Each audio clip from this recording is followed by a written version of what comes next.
Rabbil alamin wal aqibatu lil muttaqin wala udwana illa 'alal zalimin. Salatu wassalamu ala asyrafil anbiya'i wal mursalin wa ala alihi wa sahbihi ajma'in, amma ba'd. Yang saya hormati Fadilatul Imam Tuan Bilal, seterusnya barisan jawatankuasa, dan yang saya hormati Tuan Haji Said selaku mantan pengurusi Surah Al-Qudus.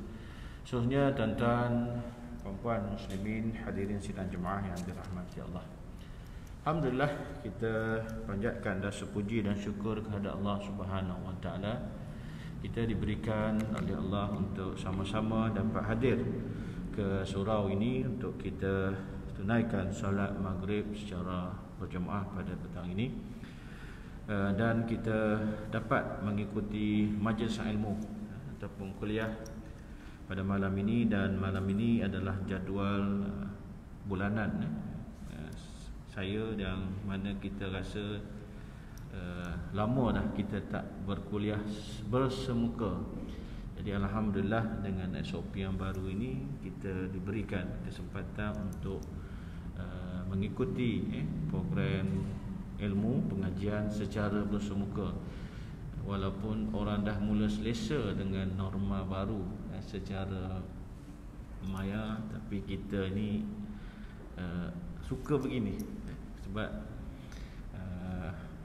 merasakan suasana majlis ilmu tadi.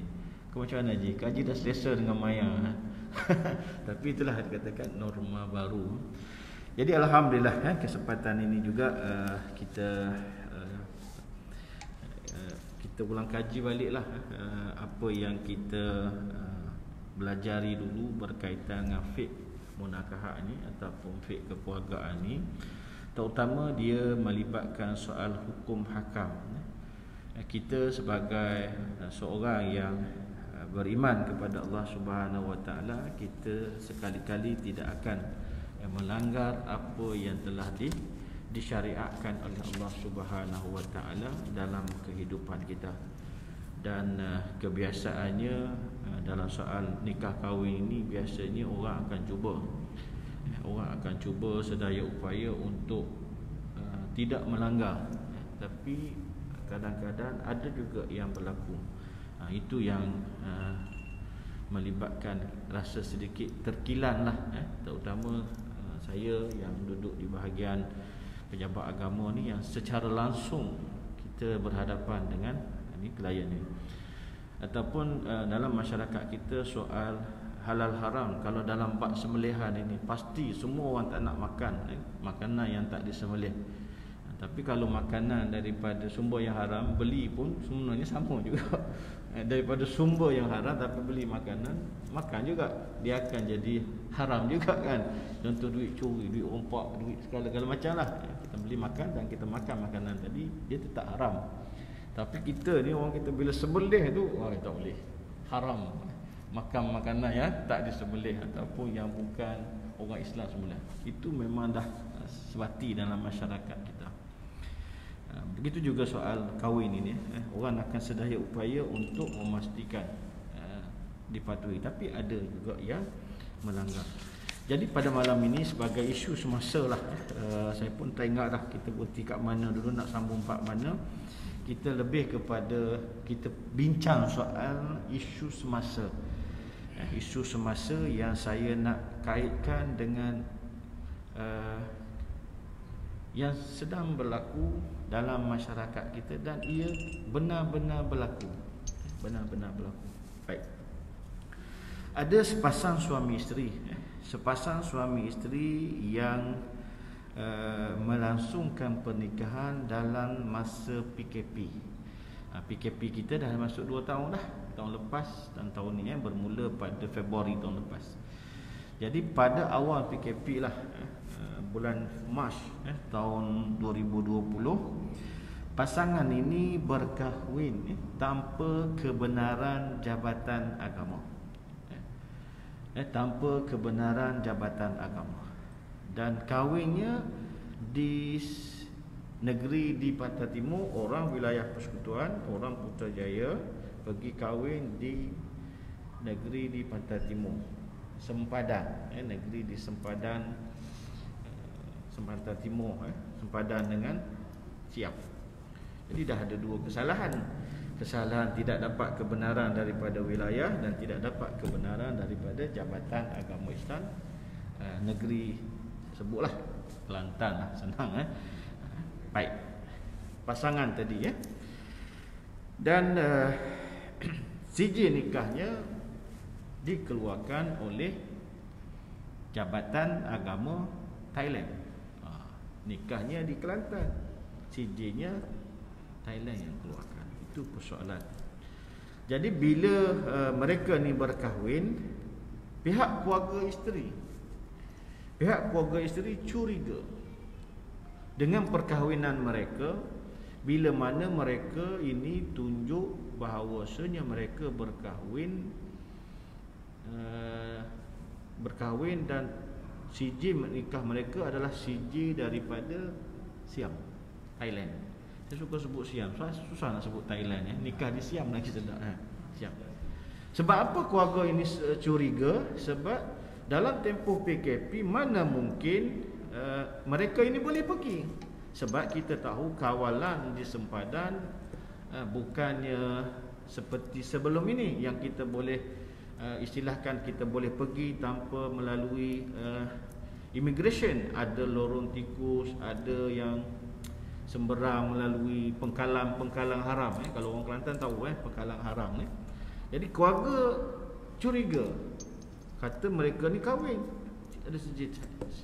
Akhirnya pasangan ini mengaku kepada keluarga dia tadi bahawasanya mereka ini nikah di satu tempat di sinilah di Malaysia kita, dan ada pihak yang uruskan sijil untuk dari sana. Jadi keluarga tadi pun bila dapat penjelasan daripada pasangan ini, mereka pun mulalah merujuk ustaz, bukan rujuk pejabat agama, rujuk orang yang arif lah, ceritakan kepada ni bahawasanya wali tadilah abang, walinya adalah abang, ayah dah meninggal, walinya adalah abang, bertanyalah kepada ustaz, macam mana ustaz, adik saya ni dia kahwin gini-gini tapi sijil nikah ni. Ustaz tu pun memberikan satu penjelasan. Dia kata kalau ikutkan nikah di sini di Malaysia lah, sijil nikah daripada sana, kalau wali tidak hadir sama ketika majlis akad nikah tadi dan wali tidak mewakilkan kepada juru nikah ataupun orang yang mengakad nikahkan tadi, pernikahan tadi tidak sah. Sebab nikah tanpa ada wali, dan wali tidak mengizinkan kepada juru nikah tadi, mewakilkan kepada juru nikah tadi untuk menikahkan adiknya. Jadi ustaz tu cakap macam tu, betul lah dari segi syarak. Sebab nikah ni mesti dia memenuhi rukun-rukun nikah dan syarat-syarat sah nikah. Jadi si abang tadi, si keluarga tadi melihat perkahwinan mereka ni dah pun masuk berapa bulan dah nikah, bulan 3, 4, 5, 6, 7, masuk 4 bulan.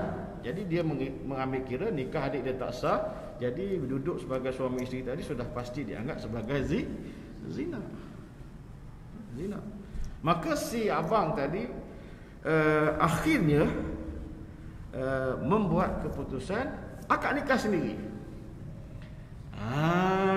tanpa pergi ke pejabat agama, tanpa melaporkan kepada dia, buat satu majlis dia akad nikah kan adik dia tadi untuk menghalalkan hubungan adik dia tadi sebagai suami isteri lah, sebab dia adalah wali dan dia buat ijab kabul kali yang kedua pada bulan 7 nikah tadi, bulan 3, akhir bulan 3, dan akad nikah pula saya ingat dalam pertengahan lah. Bukan saya buat laporan tu untuk diangkat ke mahkamah. Baik, tengok wali tadi dia akad nikah untuk kali yang kedua, tapi wali sendiri, wali kumpulkan pengantin tadi cari 2 orang saksi dan akad nikah diijab kabulkan. Baik, pada bulan Julai 2020. Tadi dia nikah tadi pada akhir Mac 2020, awal PKP tahun lepas. Dan sekarang waktu dia datang jumpa saya, isteri sedang sarak mengandung, dah tunggu masa, bila-bila saja dah nak melahirkan. Mereka ini mula susah hati, kerana bila lahir baby nanti, baby tadi nak diregisterkan di Jabatan Pendaftaran Negara, sijil nikah tidak ada. Sebab nikah kali kedua tadi tak di sendirilah. Dan maka tanyalah saya macam mana nak menyelesaikan masalah ni, minta pandangan dan minta bantuan. Jadi saya nak berkongsi dengan tuan-tuan, ini yang berlaku. Ini yang berlaku. Dan saya ingat kes seumpama ini banyak berlaku, kerana ambil mudah. Okey, kita pergi kepada persoalan yang pertama. Jadi saya kata nak selesai boleh, tapi kita lupakan pasal nikah yang pertama tadi. Kita tumpukan kepada yang kedua, yang dilangsungkan pada bulan Julai. Sebab itu yang kita nak selesaikan. Yang pertama tadi, kalau kita nak selesai, hanya sekadar denda sahaja. Tapi pihak yang menganjurkan tadi, kita tak boleh biarkan. Sebab itu adalah sindiket yang mengambil kesempatan kepada mana-mana pasangan yang terdesak nak kahwin segera, ataupun yang tak sabar. Sebab bila PKP kan pejabat mentutup dan sebagainya. Itu alasannya. Baik, bagi kes yang kami kita tengok juga yang pertama tadi, tuan-tuan yang dikasihi sekalian, kita tengok bagi pasangan ini, dia yang pertama tadi dia nikah tanpa kebenaran di Pantai Timur tadi, dan sijil nikahnya daripada seorang. Itu memang pernikahan tadi total tidak sah, kerana dia melanggar 3 kesalahan. Yang pertama, kalau kita rujuk nikah tanpa wali, ataupun tidak memenuhi rukun-rukun nikah dan syarat-syarat sah nikah. Dalam enactment, kalau kita rujuk yang Majlis Wilayah Persekutuan, Akta 303, dia di bawah Seksyen 11. Saya sebut saja gitulah, tuan-tuan boleh buat rujukan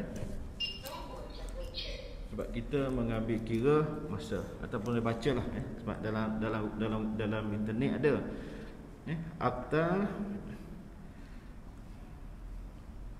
303. Saya baca Akta 303 Seksyen 11. Seksyen 11. Apa yang disebutkan situ?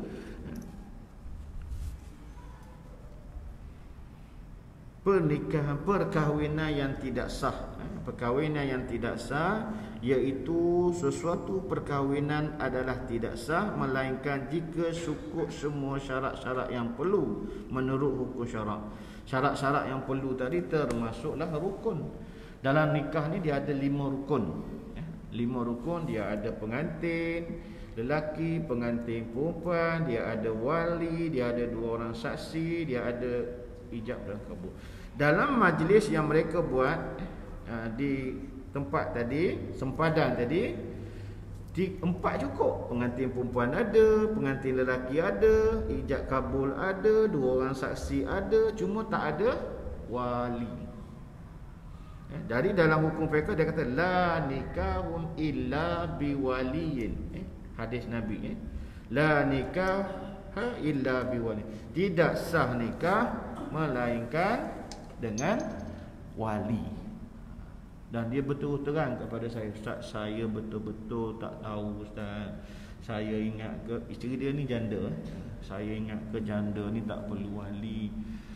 Jadi maka saya kata mudah-mudahan Allah ampunkan sebab kamu betul-betul tidak tahu dalam Islam ini. Kalau kita jahil, istilah jahil, tak tahu, tak ada pengetahuan tentang perkara ini, maka Allah jadi Maha Pengampun. Tapi kita kena taubat.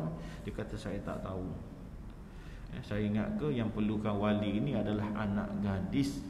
Saya kata yang anak gadis tadi wali boleh menggunakan kuasa wito. Kalau dia nak nikah, anak dia tak setuju, dia boleh paksa.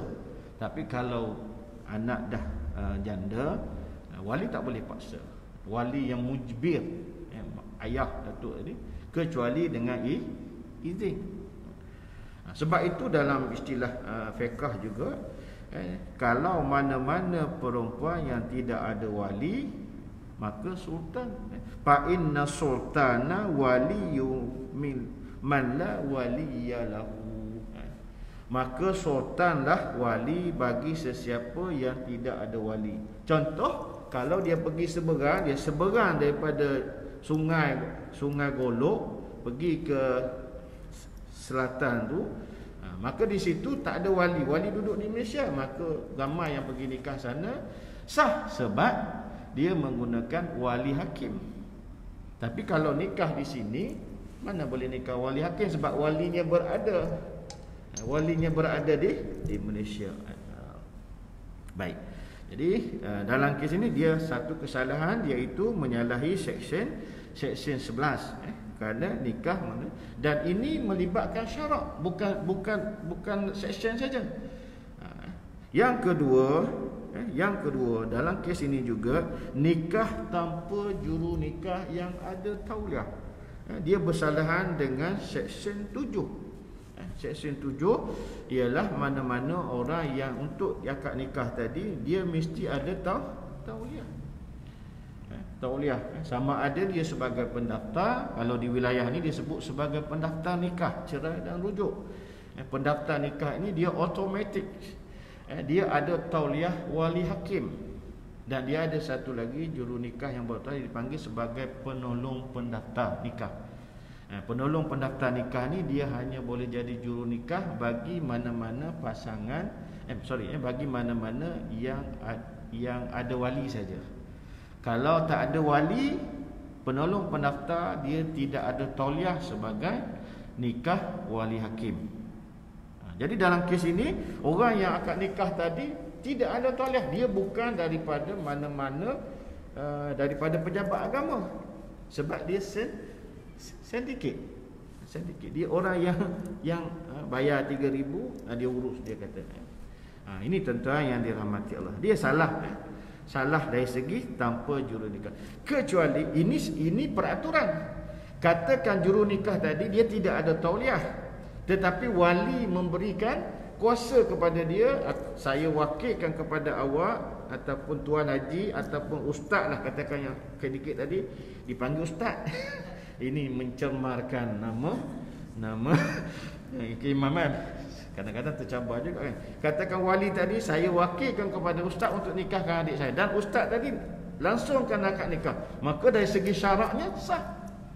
Sebab dia mendapat keizinan daripada wali. Diistilah sebagai mendapat wakalah daripada wali, wali mewakilkan. Tapi dalam kes ini wali sendiri tak tahu, sebab wali desak, macam mana kamu nikah?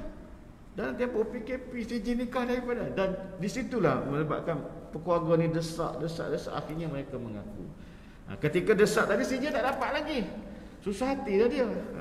2, 3, 4 bulan juga baru dapat. Lepas nikah bulan 3 tu bukan tu dapat sijil. Jadi dia tunggu je. Nasib baik dapat. Kalau tak dapat, ada juga yang macam tu.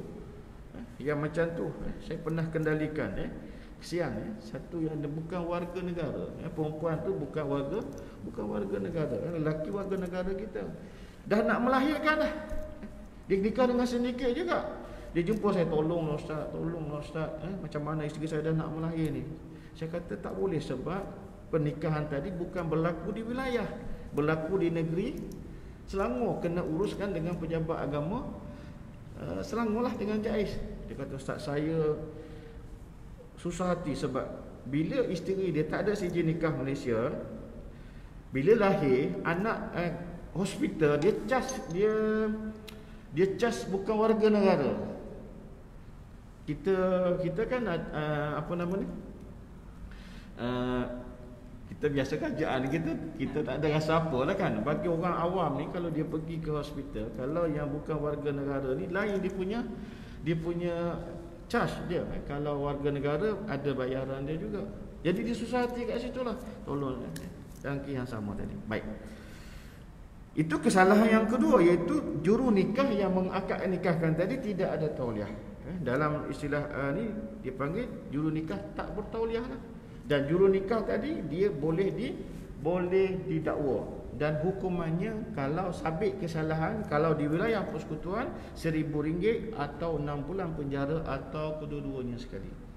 Jadi dalam kes ini, juru nikah yang mengakad nikahkan tadi tidak dapat wakalah, sebab wali tidak mengizinkan, dan dalam masa yang sama wali pun tidak berada dalam tempat berlangsungnya perkahwinan tadi. Dan yang ketiga, kesalahan bagi pasangan ini juga, iaitu mereka bernikah tanpa memohon kebenaran berkahwin. Sebab tuan-tuan yang dikasihi sekalian, mana-mana kita, kalau kita sebagai ayah, besok anak kita nak kahwin ataupun ada cucu, so mungkin tak adalah, sini baru peringkat anak kot, ataupun dah ada cucu nak kahwin, kena buat permohonan. Sebab itu dalam kursus pra perkahwinan, mana-mana yang nak berkahwin wajib ikut kursus pra perkahwinan. Dalam modul kursus pra perkahwinan, dia ada satu tajuk dipanggil prosedur perkahwinan.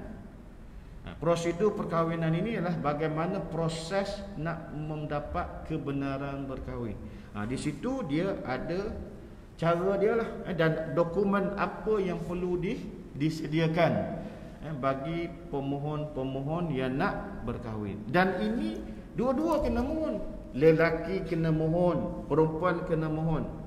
Hatta duduk satu daerah sekalipun kena mohon. Katakan lelaki duduk Putrajaya, perempuan duduk Putrajaya, nak berkahwin, perempuan kena mohon, lelaki kena mohon. Bukan lelaki saja yang kena mohon. Berarti dua-dua tadi, pengantin lelaki, pengantin perempuan kena buat permohonan kebenaran berkahwin. Ini saya selalu ceramah dalam kursus kahwin. Oh, saya ingat ke lelaki saja kena mohon? Tak.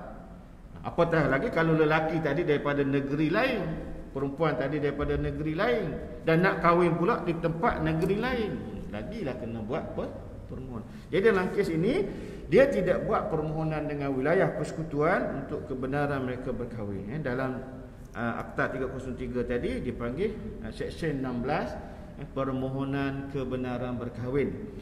Dan bila kita nak berkahwin di negeri lain ataupun di negeri lain lah, luar daripada wilayah ini, maka kebenaran tadi dipanggil kebenaran nikah luar kawasan. Kebenaran nikah luar kawasan. Ustaz Ali pening dah, sebab dah lama dah Ustaz kan, dah lama dah kita tak buat permohonan ni kan. Jadi tak apalah, tak payah buat lah Ustaz dipanggil permohonan nikah luar kawasan. Manakala yang nak nikah di tempat ini, dia panggil pernikahan dalam kawasan. Jadi kalau dalam kes ini, dua-dua tadi kalau dia nak nikah di negeri pada timur tadi, dia duduk daripada wilayah ni, dua-dua Putrajaya ni, lelaki duduk di Putrajaya, perempuan duduk di KL. KL pun dalam wilayah. Sepatutnya mereka ini mohon dua-dua ini kebenaran nikah luar kawasan. Bila dapat, mereka akan pergi ke jabat agama di sana, di Kelantan. Mereka akan mohon kebenaran tempat nikah, dan jabat agama tadi akan tentukan siapa juru nikah. Juru nikah yang ada tauliah. Barulah pernikahan mereka tadi sah, pernikahan mereka tadi dapat sijil nikah yang valid lah. Tapi disebabkan mereka tadi tak ikut peraturan, tak gunakan permohonan tadi, akhirnya dia tak dapat juru nikah yang bertauliah, dan dalam masa yang sama dia langgar nikah tanpa wali. Tapi kes ini saya kata kita tak payah besarkan, sebab menghabiskan boreh saja. Habiskan beras saja tak ada apa. Paling-paling pun dia kena di apa nama ni? Didenda saja. Yang kita nak tengok kes yang kedua, bila mana walinya mengakad nikah. Itu yang kita nak tengok dan kita nak bantu di situ. Sebab di situ memang ada kesalahan. Ada kesalahan. Dalam kes yang kedua ni ada 3 kesalahan. 3 kesalahan. Kalau kita lihat pertama, wali itu sendiri dia menikahkan dia tadi tanpa kebenaran. Dia akad nikahkan tadi, dia tak mohon kebenaran. Dia salah Seksyen 16, Seksyen 19 dalam tu, tanpa ada kebenaran. Kalau juru nikah yang ada tauliah sendiri pun macam saya ini yang ada tauliah, kalau pasangan tadi belum dapat kebenaran, saya nikahkan. Satu kesalahan. Sebab tidak, pasangan tadi belum dapat kebenaran. Baru nak mohon, baru isi borang, tapi belum dapat kebenaran. Nak dapatkan kebenaran, dia melalui Seksyen 16 tadi. Kena hantar borang, bayar fee. Kalau katakan nikah luar kawasan RM5, nikah dalam kawasan RM25. Bila dia dah bayar, barulah pejabat agama tu ada dokumen tadi, baru boleh nikah. Jadi wali tadi satu kesalahan, iaitu Seksyen 19. Dia akad nikah tanpa kebenaran. Yang kedua, dia sendiri pula Seksyen apa? Seksyen 7. Dia ada tanpa tauliah, dia bukan juru nikah, dia hanya wali. Jadi wali ni kalau tengok banyak kesalahan dia yang dia boleh disabitkan. Yang paling besar sekali kalau nak disabitkan wali ni, Seksyen 27. Dia tidak melaporkan pernikahan yang tidak sah. Seksyen 27. Melaporkan perkahwinan yang tak sah atau tak legal. Dia dah tahu adik dia tadi berkahwin tidak legal. Sebab dia rujuk tadilah, dia rujuk ustaz tadilah, tapi bukan pejabat agama. Tapi okeylah ustaz tadi bagi secara hukum. Secara hukum, maka dia tahu adik dia ni tak boleh. Dah 4 bulan dah ni duduk bersama suami isteri ni zina. Dia cakap gitu.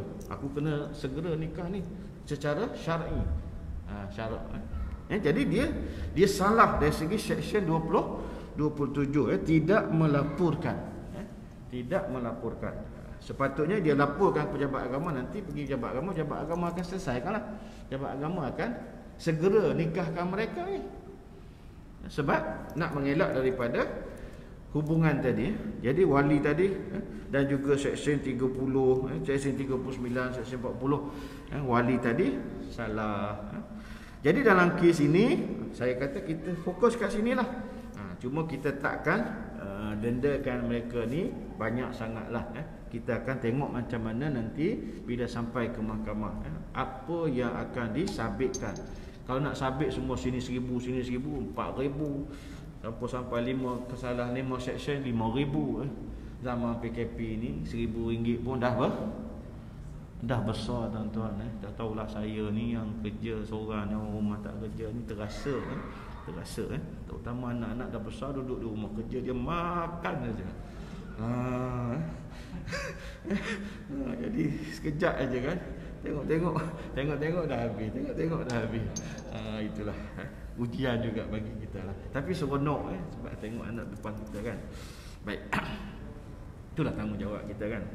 Baik, tuan-tuan yang dirahmati Allah. Jadi dalam kes ini saya kata kita kena buat proses 4P.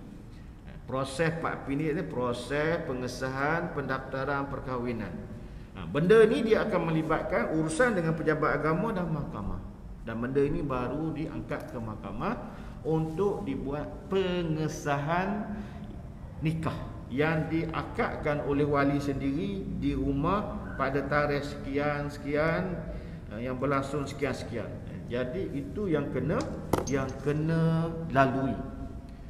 Tapi kalau kebiasaannya lah berdasarkan kes yang seumpama ini, salah tetap salah, tapi dari segi syaraknya sah.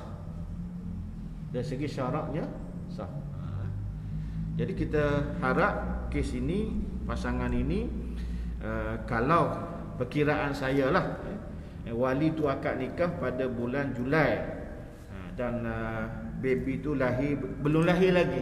Ni dah masuk bulan 9, bulan 10, tak tahulah. Dia datang jumpa saya bulan 9, tengok dalam 2 minggu lepas gitulah. Tak lahir lagi. Jadi kalau kita lihat secara kiraan bulan tu, katakan nikah bulan 7, bulan 8 sampai bulan 9 tu dekat dengan 13 bulan kan. Jadi mungkinlah benih tadi, yang baby tadi lahirnya daripada selepas pernikahan, yang diwalikan, yang diakad pada kali kedua. Kalau dia mengandung sebelum tu, itu kacau. Sebab akad nikah yang pertama tadi confirm. Confirm itu tidak memenuhi syarat. Yang kedua tadi tidak memenuhi SOP, tidak memenuhi prosedur. Sepatutnya mohon kebenaran, dan orang yang akad nikah tadi mesti ada tauliah, dan juga pernikahan tadi dalam kebenaran lah. Sama ada lelaki perempuan tadi, tapi wali tu akad nikah sendiri. Jadi dalam kes ini dia kena melalui proses pengesahan pendaftaran perkahwinan. Dan untuk di langkah dia tadi untuk dibawa ke mahkamah ini, tuan-tuan yang dikasihi sekalian, pihak-pihak yang terlibat dalam majlis akad nikah yang diakad oleh wali tadi kena hadir ke mahkamah, ataupun bergantung kepada hakim kebijaksanaan yang arif. Tetapi nama-nama mereka ini perlu dilakukan akad sumpah. Kena buat, ada satu borang dipanggil borang akuan sumpah yang kena pergi buat di Suruhanjaya Sumpah. Bukan pergi sumpah-sumpah gitu, tak. Yang ada yang kita pergi bayar tu kan, nak buat surat apa nama ni, stamp, rubber stamp tu, yang kena bayar tu. Jadi orang yang pertama sekali dalam borang tadi, nama pengantin perempuan, nama pengantin lelaki, nama wali. Kalau bukan wali yang akad nikah, siapa yang mengakad nikah? Orang yang tidak ada tauliah. Tapi dalam kes ini tak ada orang lain, wali yang akad nikah, 2 orang saksi, dan juga kalau ada lagi keluarga terdekat yang ada yang nak dimasukkan. Kalau tak ada pun tak apa, kena masukkan. Dan bila hakim panggil, terutama wali hakim panggil, kalau dia kata ya, saya yang mengakad nikah sendiri. Sebab kalau nak tunggu naik ke pejabat agama, mungkin ambil masa paling-paling tidak pun seminggu. Ataupun dia ni nak kena pergi kursus kahwin dulu, nak kena pergi buat HIV test dulu. Ini mustahil dalam masa seminggu boleh dapat, kurang-kurangnya 2 minggu. So saya tak nak dia dalam tempoh 2 minggu ni mereka ni duduk sebagai suami isteri. Maklum sajalah kan, dalam 2 minggu ni kan, macam-macam boleh berlaku. Sebab dia tidak ada apa-apa ikatan. Kalau tidak berlaku hubungan intim pun mungkin bersentuhan secara yalah suami isteri mungkin pegang lah semua. Sedangkan mereka ini tak sah sebagai suami isteri, auratnya dan sebagainya. Jadi mungkin itulah jawapan yang kita ajar kepada wali tadi, untuk dia bercakap nantilah bila di hadapan hakim nanti. Dan kalau hakim cukup dengan kata okey cukup wali 2 orang saksi tadi tak perlu hadir, ataupun ada lagi yang perlu dihadir. Itu dia tuan-tuan yang dihormati. Bila dokumen tadi kita lampirkan semua nama-nama tadi, kita angkat sumpah, lampirkan, dan mahkamah akan dengar, dan mahkamah akan memutuskan perkahwinan yang dilangsungkan tadi sah mengikut hukum syarak. Dan dia akan keluarkan satu surat daripada mahkamah yang diistilahkan dalam istilah mahkamah, dia panggil perintah bersih. Perintah bersih. Tapi tak bersih juga, warna kuning. Kalau putih bersih kan. Dia keluarkan yang tu, datang bawa surat tadi ke pejabat agama, barulah pejabat agama akan register keluarkan sijil nikah. Bila keluar sijil nikah tadi kita refer kepada keputusan perintah bersih tadi.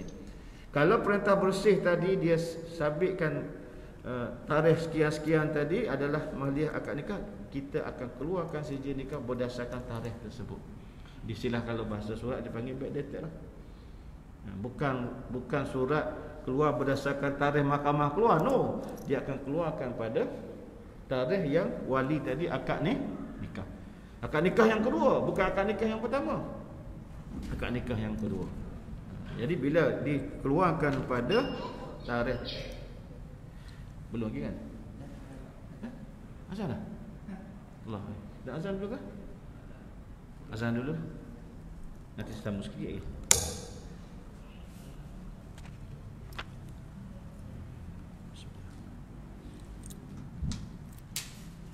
masuk kan.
Sikit lagi sah. Kita ambil 5 minit lagi boleh je.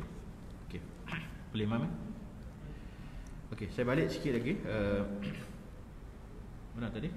Dia backdated kepada tarikh yang akad nikah tadi. Jadi kalau backdated akad nikah tadi, katakan bulan 7 disahkan mereka ini sah perkahwinan mereka yang diakad oleh wali tadi. Kalau katakan baby tadi lahir pada bulan Oktober ini, sudah pastilah kandungan yang melebihi kadar yang selayaknya lah. Paling lama mengandung pun 9 bulan kan. Jadi kalau ikut kiraan tadi, dah dianggap anak sah taraf. Sebab kalau tak ada sijil nikah, nak pergi daftar di Jabat Pendaftaran, dia akan daftarkan anak tadi tanpa sijil nikah. Dia akan daftarkan sebagai anak tak sah taraf. Tapi ini belum selesai lagi. Belum selesai lagi, baru diangkat ke ke mahkamah. Mahkamah yang akan tentukan mereka ini sah ataupun tak sah. Hakim yang akan memutuskan. Tapi bila wali yang akad sendiri, saya berdasarkan ni tidak ada keraguan lah dari segi syaratnya, insya-Allah. Tapi kalau katakan kes ini mengambil masa sehingga 2 bulan, mungkin dia mahkamah kan dia ada tempoh dia. Bila kita register hari ni, dia pendaftar tadi dia akan kes ini akan didengar pada sekian-sekian bulan ya. Jadi mungkin katakan mengambil masa yang lama. Baby ni lahir, nak pergi daftar, dia ada masa juga pendaftaran di Jabatan Pendaftaran Negara. Pun kita pun tak ingat lah, sebab kita dah lama tak ada baby kan. Pun sama juga. Kita tahu yang cukup jumbo je 7 hari tu kan. Tapi proses dia tak boleh sampai 2 bulan lahir baby tadi kita baru nak pergi register, baru nak letak nama, baru nak ambil surat bandar. Tak boleh. Kalau dia register lambat, dia akan dikenakan denda kan. Paling-paling pun saya rasa dalam tempoh 2 minggu mesti kena register dan nak letak nama jugalah kan. Jadi kalau katakan kes ini, kalau dia register sebelum ada CJ, maka anak tadi akan dikategorikan sebagai anak tak sah taraf dari segi peraturan Jabatan Pendaftaran Negara. Bila dah ada CJ nikah Malaysia nanti yang keluar, dia boleh pergi ke Jabatan Pendaftaran Negara, boleh ubah maklumat tadi. Tapi ambil masa lah, ambil masa. Tapi itulah dia punya peraturan. Baik, saya nak tambah sikit lagi. Bagi kes ini, wali tadi yang akad nikah tadi, dia tetap akan disabitkan satu kesalahan. Saya ingat yang akan digunakan kepada wali tadi ataupun kepada pengantin perempuan tadi satu cas, iaitu Seksyen 39. Seksyen 39, akad nikah perkahwinan yang tidak dibenarkan. Huraian dia, seseorang yang mengakad nikahkan atau berbuat sesuatu yang serupa sebagai mengakad nikahkan sesuatu perkahwinan manakala dia tidak diberi kuasa di bawah akta ini adalah melakukan suatu kesalahan dan hendaklah dihukum denda tidak melebihi RM1,000 atau penjara tidak melebihi 6 bulan atau kedua-duanya denda dan penjara. Dia akan sabit yang ini sebab dia akad nikah tanpa ada kuasa yang membenarkan. Tetapi dari segi syarak, insya-Allah mudah-mudahan. Okey, tuan-tuan yang dikasihi sekalian, ada apa-apa persoalan? Jangan tanya pasal poligami, sudahlah Ya saya. Wilayah punya undang-undang bagi anak sah taraf ini berapa bulan untuk istihadah anak sah taraf? Anak sah taraf kalau ikut dalam dia punya fatwa di wilayah persekutuan dalam ni, dia 6 bulan 2 lahzah. 6 bulan 2 lahzah. 2 lahzah ni 2 saat. Anak-anak yang lahir 6 bulan 2 saat, maka dianggap sebagai anak sah taraf. Tapi yang ni kena pastikan betul-betul lah, iaitu anak yang pramatang, yang lahir tak cukup bulan. Tapi biasanya doktor tahu dia anak pramatang ni, biasanya dia ada berat baby tadi. Kalau 4 kilo 5 kilo ni kan, itu bukan pramatang tu. Itu memang terlebih matang lah. Cukup 9 bulan iaitu dalam bawah sekilo ataupun sekilo lebih gitu pramatang. Jadi ada dah dia punya ni lah rekod pengesahan doktor tadi yang mengesahkan ini adalah anak lahir 6 bulan. Anak yang lahir 7 bulan. Itu Ustaz. Kalau 3,5 kilo Ustaz ke pramatang lah. Bukan 6 bulan tu. Anak yang 3,5 kilo ni memang cukup 9 bulan. Baby ada kan yang 3 kilo, yang 4 kilo. Okey. Ada soalan? Tak ada, tak apalah kalau ni insya-Allah kita akan jumpa lagi bulan hadapan.